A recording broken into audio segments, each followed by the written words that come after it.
Good morning and welcome to the Hibs Observer post-match debrief with myself, Patrick McPartlin, joined by Liam Bryce from Herning in Denmark shortly after Hibs held Midtjylland to a 1-1 draw in the first leg of their Europa League second qualifying round encounter last night. Really good result for Hibs to take back to Easter Road for the second leg next week. Plenty to discuss from the game, which I think you look at the stats, pretty one-sided from the home team's point of view, but as we know, football is not based on stats, it's based on the final outcome, which was a 1-1 draw. Thank you to Jamie McGrath's 7th-minute goal, debut goal for his new club, first competitive game. Just a really great start for Hibs in Denmark. Before we get going, just a quick word for our sponsor. The Hibs Observer is brought to you by S1 Jobs. It's time to hand in your transfer request. Do head over to s1jobs.com and upload your CV today. Thousands of jobs across Edinburgh and the surrounding area. You'll find them on S1 Jobs, so start your search today. Liam, we'll just get straight into it. I think that's a very good result for Hibs last night in a game that I think a lot of people didn't really give them much hope of getting a positive result in.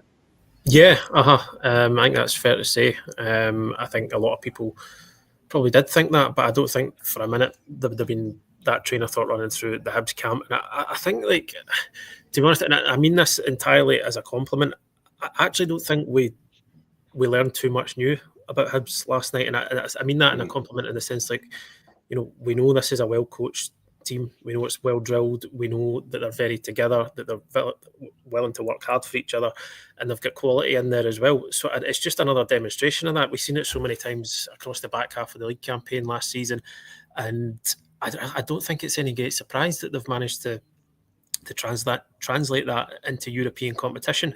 It was kind of obviously very nearly a famous result, not quite, but still a very, very good one to take back to Easter Roads. It's going to be a full house. It's going to be a kind of raucous atmosphere.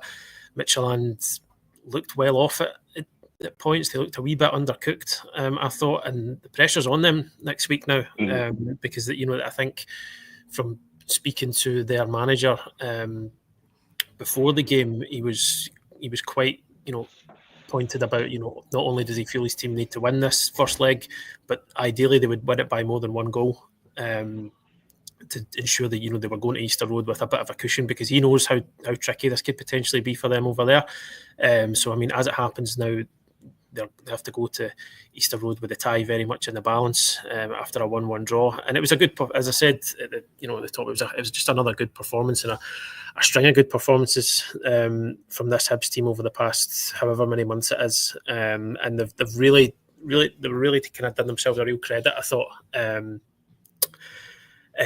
First competitive game of the season, it's everybody's going to be a wee bit, not quite fully at it at this point. It takes a few competitive games before you're kind of right up to your top speed. But there wasn't a player in that team who left anything in the tank last night. It was a real collective effort. And it was hot as well. It was kind of like sort of suffocating heat almost.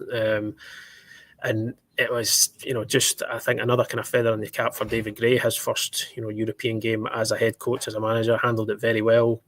As usual, completely unflappable before the game. And then after the game, despite getting a very good result, you just expect he's not going to be too up on his, because he knows there's another leg to come next week. So, yeah, I mean, on top of that, it very much seems like the Hibs fans enjoyed their trip, certainly from the ones I spoke to.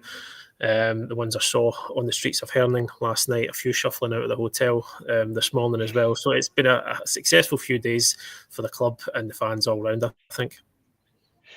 Yeah, it certainly seemed that way from the pictures that we've seen on social media and just the general reaction. I think if we just looking back at the game, the first half especially, I mean, I think David Gray was asked last night whether Hibs' fast start, whether he felt it kind of spooked Midtjylland. And I mean, we've seen Hibs do this so often under David Gray, where they just, I don't know, it's kind of hell for leather from minute one. And, you talked about Midtjylland looking a wee bit undercooked. You consider who Hibs played in pre-season. And I think there was like a bit of a feeling that, maybe some of the games they were playing, you play the likes of Ajax, you're playing Bournemouth, playing Bolton Wanderers and struggling for results in those games. But, if anything, I think it's probably helped Hibs that they've gone into this game almost sort of expecting to face a better side than they did, and that's not to take anything away from Midtjylland, but just the way they performed on the night, I think, was a little bit unexpected. You would have thought they'd be a bit more kind of up for it. I mean, we know from watching the highlights of their game with Odense at the weekend, they did look a little bit shaky at the back. There were sort of moments where you thought, Hibs could get a bit of joy here, and that's what happened. But I mean, did it feel like that in the stadium? That just the sort of sheer speed with how Hibs started the game was a bit of a kind of wake up call for Midtjylland that they might not have seen that coming.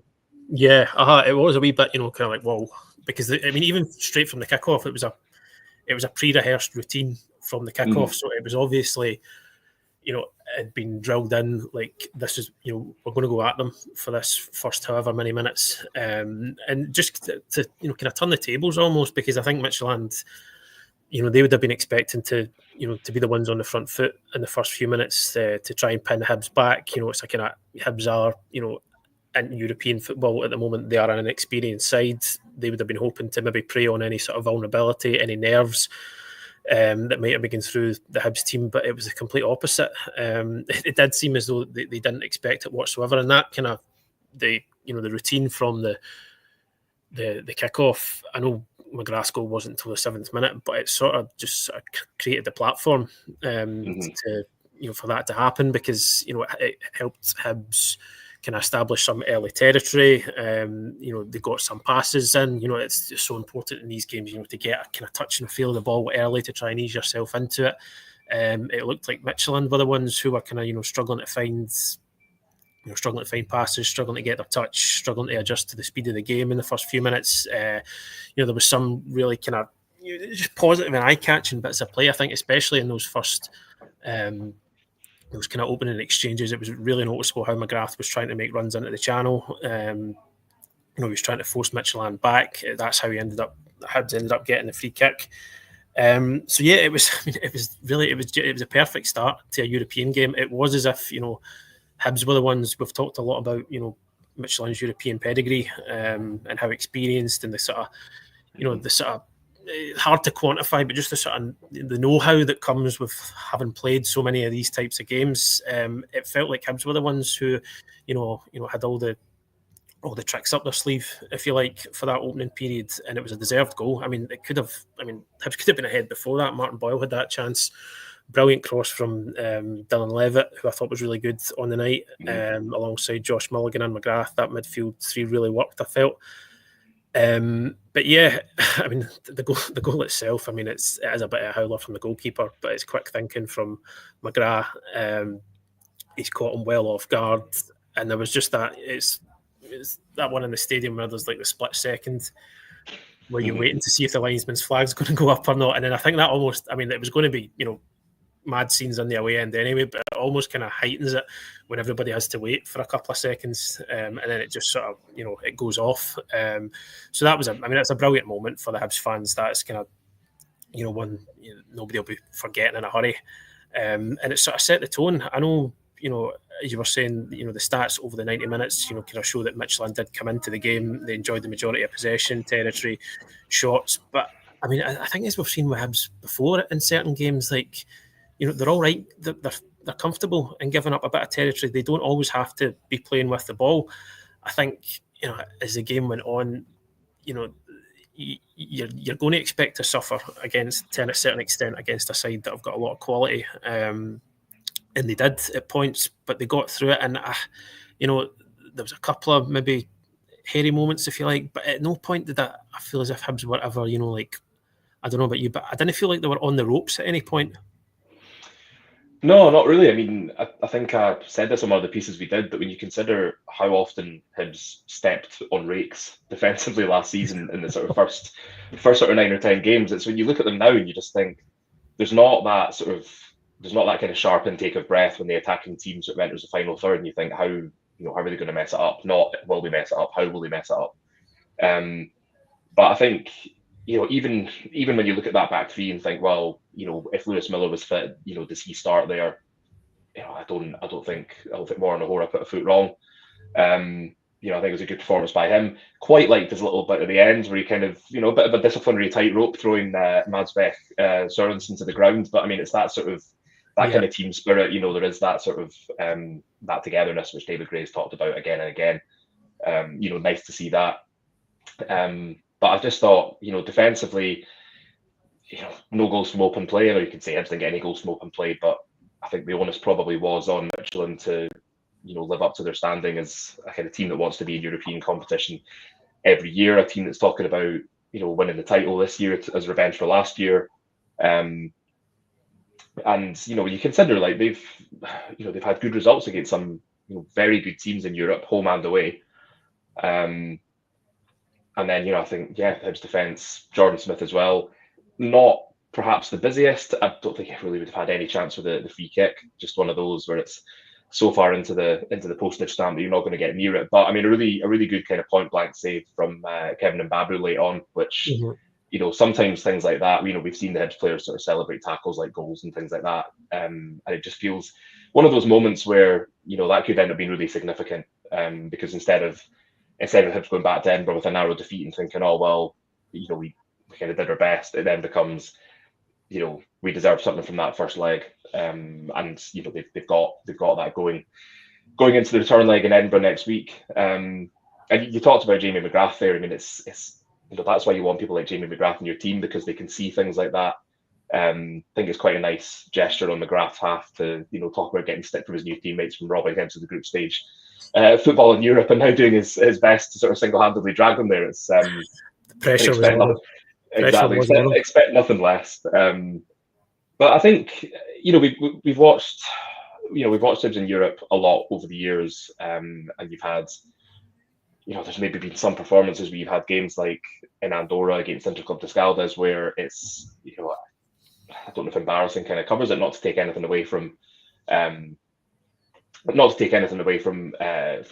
Obviously a very good result for them, but for Hibs, a very kind of chastening result. And then you sort of things about Aston Villa away where they've not disgraced themselves, but at the same time there's the gulf is obvious. So I think it was nice to have watched a game where Hibs weren't sort of overawed by the occasion. They didn't look sort of cowed by facing a team that were sort of heavy favourites. I think I saw at one point Hibs were sort of 8-1 to win, and the draw was 5-1, which I think sort of is some indication of of how good a result this was for Hibs.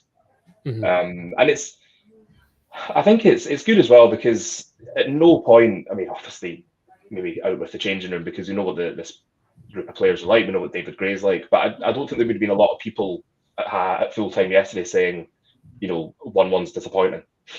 And it isn't disappointing, but there is that sort of little feeling that had Martin Boyle's goal not been flagged offside, if one of those other efforts had gone in, that pass from Josh Mulligan in the second half was just like a little bit, little sort of moments here and there, which I think, it's nice from Hibs' point of view to be coming away from a game like this thinking we were unlucky not to win that. And yes, I know 75 to 25% possession, but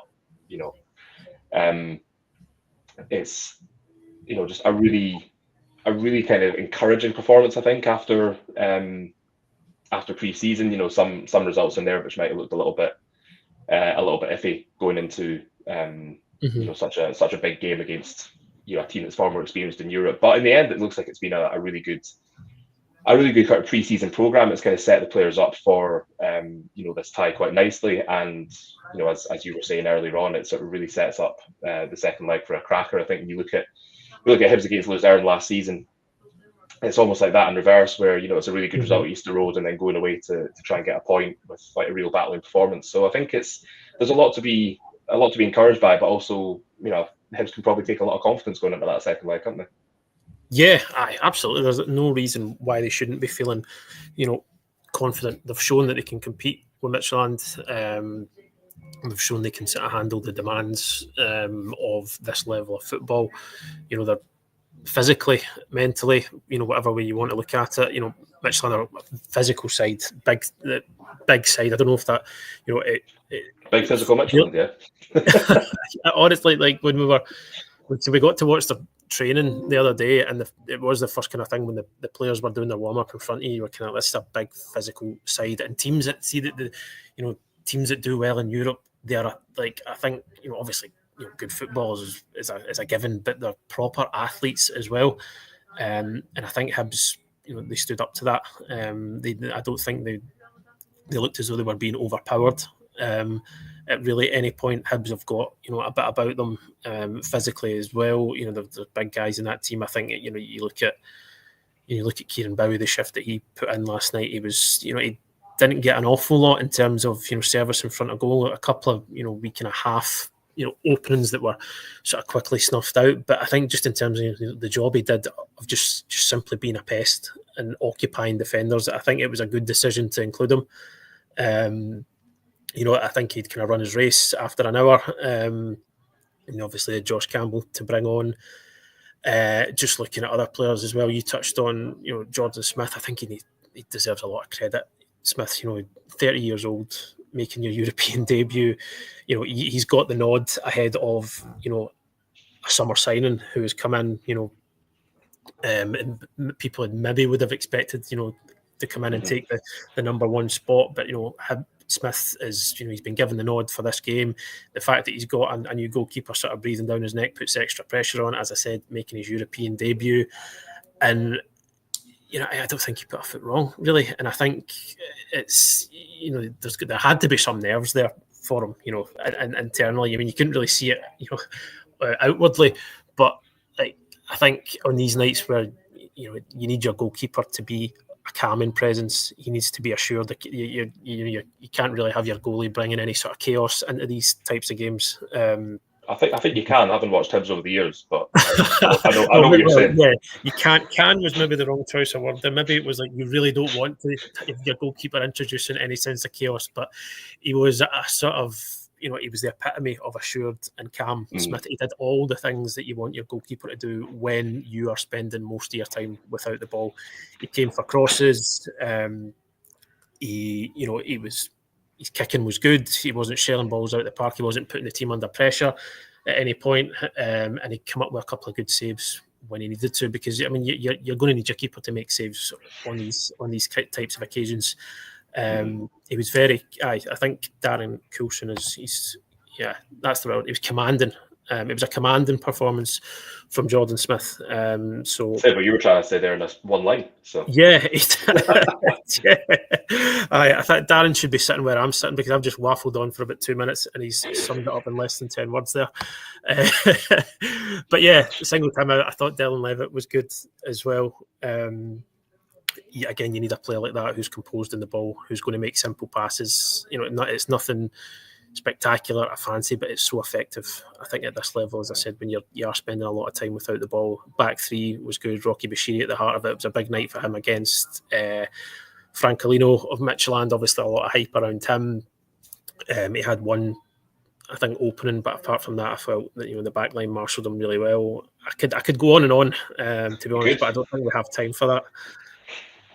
No, I think, there's, as you say, plenty of takeaways in terms of performances. And I mean, David Gray always says that he never likes singling out a single player. And it does, I've said this for quite some time, pretty much since the kind of turnaround last season, that it doesn't feel like a group of individuals playing as a football team, which is what it's felt like in the past. It feels like a complete unit. It feels like, it doesn't matter whether you've got, Warren O'Hora or Lewis Miller in that back line. It doesn't matter whether it's Nicky Cadden or Jordan Abete on the left.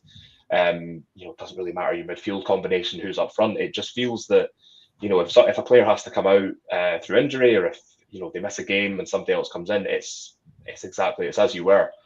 And you're right, you could go through the entire team and say, oh, well, that was good. He was impressive. It was a good showing from him. But I think, it takes us back to what we were saying at the very start of the show, which is we've seen this from Hibs a lot. Just this, not being fazed by anything, not being kind of overawed by occasions, just sort of like turning up and doing a job. And it might not always be pretty, but it's effective. And I think that, that's maybe something that Hibs fans have been missing, that maybe been craving, from the sort of recent seasons of kind of upheaval. We've got, you look at Lee Johnson's team, like some great results, also in Europe, that, Luzern at home, things like that, the away game in Switzerland, but then, also some, horror shows as well. And I think just having a wee bit of consistency where, rather than going somewhere and thinking, this is how we're going to play, we're going to go all out attack, and then we're going to lose like 3 or 4-0, but, then it's like, oh, at least we didn't sit back. I mean, sometimes you just, I think you need to have a level of pragmatism for certain games without it becoming like your whole personality. And I think one of the things that Gray's done really well is that he's got this really nice balance between going into a game with a sort of sense of, getting something from it without sort of being silly. And I think that's probably, we saw that kind of last night. It was a great example with a really fast start, get the goal, continue to sort of press and put them under pressure, and then it almost sort of puts the onus on them to sort of like come and have a go in the second half. And yes, they did get the equaliser, but as you were saying, a lot of the chat beforehand, comments from their manager that may or may not have been lost in translation, and just a kind of hinting that they wanted to sort of win the first leg and win the first leg comfortably, and in the end, it's I wouldn't say it's backfired, because I don't think they came out. I don't think they really came out and said, we're gonna walk this one 4-0. But I think, as I was saying, I think they were a bit spooked by it last night. I don't think they were expecting that, and I think it just tees it up for a really interesting second leg at Easter Road. I think, it's the way this team plays with the flexible players, flexible formations. There's so much that David Gray can do to potentially spring another surprise. So I think we can probably wrap it up there. We'll have plenty of preview content for the second leg next week. It's going to be a long 6 days between now and then as we wait for that to come around. But plenty of preview content from that, and of course, a lot of content from last night's game in Herning. Match report. We've got the story of the game. We've got David Gray's post-match remarks on our YouTube channel as well as on our website. So if you haven't subscribed to us, do please give us a shot. hibsobserver.co.uk/subscribe. £1 for 6 months. And that gives you access to everything that we do. It gives you access to all our articles. And also, if you haven't subscribed to our YouTube channel for free, you can do that. And it helps us to keep bringing you these types of videos from home, away, and European matches as well. So thank you for joining us. We will be back soon, and just have a good weekend and enjoy last night's result. Thanks, folks. Cheers. Thank you.